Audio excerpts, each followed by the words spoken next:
Hello, viewers of Cold Breath. Today I will tell you a story I encountered.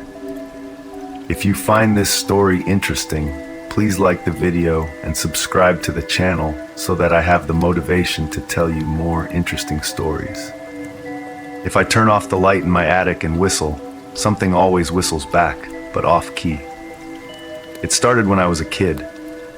My parents had warned me to stay out of the attic. Too much junk up there, they'd say, waving me off whenever I asked. But of course, the more they told me to stay away, the more curious I became. So one afternoon when they were out, I climbed the narrow, creaking stairs to the attic and turned the rusty knob of the old door. The attic was just as dusty and cluttered as I'd imagined. Boxes piled high, old furniture draped with moth-eaten sheets, the smell of stale wood and forgotten years filling the air. But it wasn't the mess that caught my attention. It was the silence. It was too quiet. The kind of silence that presses in on you, that makes you feel like you're not alone. I stood in the middle of the room, feeling a cold draft brush against the back of my neck, even though none of the windows were open. I don't know why I did it, but I whistled. Just a simple, soft tune, something my grandfather used to hum when I was younger. I was about to turn back toward the stairs when I heard it. A whistle. Faint, soft, but unmistakable. Only it was wrong. The sound didn't echo my tune exactly. It was off, like someone trying to mimic what I did but failing, their tone slightly warped, distorted, like an old record played at the wrong speed. I froze, my heart hammering in my chest. I waited listening, but the attic remained quiet again, just as it had before. I should have left, but I didn't. Every time I went up there after that, I'd try it again. Turn off the light, stand in the dark, and whistle. Every time, something whistled back, always off key. Sometimes it was slow and drawn out, like whoever or whatever it was struggling to remember the melody. Other times it came back quickly, like a mocking echo, but it was always wrong. As I got older, I started visiting the attic less. The whistles became a story I'd tell at sleepovers, something to laugh about with friends. But I always left out the part where it truly terrified me. How every time I heard that off-key sound, a chill would crawl up my spine. How it felt like something was just beyond the edge of the dark, watching, waiting. I turned, my breath hitching in my chest, and saw nothing. Just the empty hallway, bathed in the dim light from the ceiling. But the sound was getting closer. The off-key whistle, garbled and wrong, growing louder with every step I took. I bolted for the front door, fumbling with the lock, my hands shaking. The whistle was right behind me now, almost in my ear, so close I could feel the air shift. I yanked the door open and stumbled outside into the night, slamming it shut behind me. The whistling stopped. I stood there on the porch, panting, staring at the house in the darkness. Nothing moved. No sound followed me out. The attic window was still, the house eerily silent, as if nothing had happened. I told myself it was over, that I had imagined the whole thing, that the house was just playing tricks on me. But as I backed away, I saw something, just for a moment, in the attic window. A figure standing there watching me, its head tilted, its body twisted and wrong, a pale hand pressed against the glass. And even though I couldn't hear it, I knew it was whistling, off key.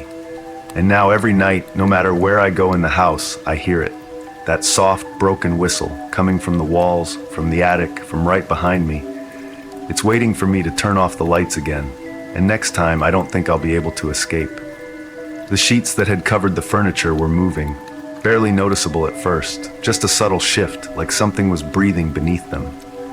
One by one, they seemed to twitch, the fabric rippling as though disturbed by a breeze I couldn't feel.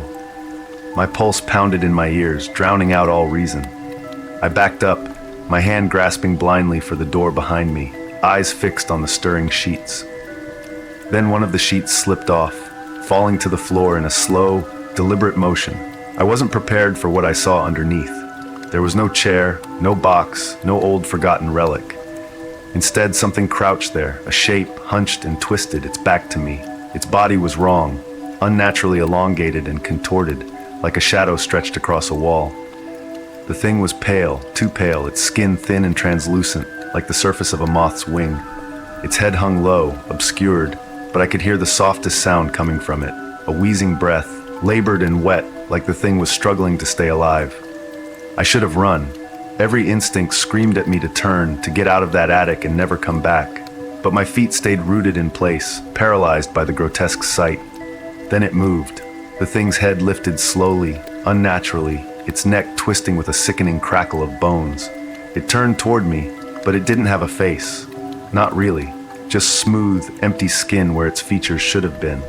And yet, somehow, it saw me. I knew it could see me. It let out a long, drawn-out whistle, off-key, just like before. That was all it took. The spell broke, and I lunged for the door, slamming it open and nearly tripping down the stairs in my rush. I stumbled through the hallway, my heart racing, the sound of that whistle still echoing in my head.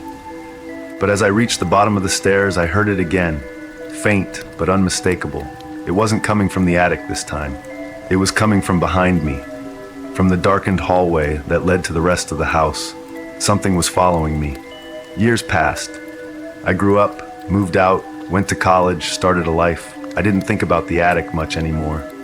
But after my parents passed and I inherited the house, I found myself standing in front of that same door again, the old knob cool under my palm. I hadn't set foot in the attic in years. But as soon as I pushed the door open, the air hit me like a wall, stale, cold, the same sense of something lurking just beyond sight.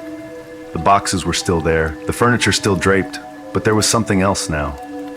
A weight to the space, like the room itself had been waiting for me. I don't know what possessed me, but I turned off the light and whistled. It came back instantly, faster than it ever had before. And this time, it wasn't just off-key. It was garbled, like too many voices trying to whistle at once, their tones clashing and scraping against each other. The sound filled the attic, growing louder and more twisted with every second. Panicked, I scrambled for the light switch, but in the dark, my fingers fumbled. The noise grew louder, closer, like it was coming from the very walls, wrapping around me. And then I felt it, something cold brushing against my arm, like a hand, but not quite. I slammed the switch on, flooding the room with light. The whistling stopped. The air went still, but I knew it was there, just beyond the light, waiting. I stood frozen in the attic, my breath coming in ragged gasps as the light flickered overhead. The sudden silence was worse than the sound of the broken whistle, worse than the garbled tones that had filled the air moments before. Because now, I could feel it.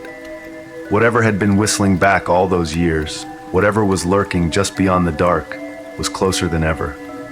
I took a hesitant step toward the door, my legs stiff with fear, when I heard it again. Not a whistle this time, but a soft, shuffling sound, like feet dragging across the floor behind me. I turned slowly, my heart in my throat, expecting to see nothing but the same old boxes, the same forgotten furniture. But something was different.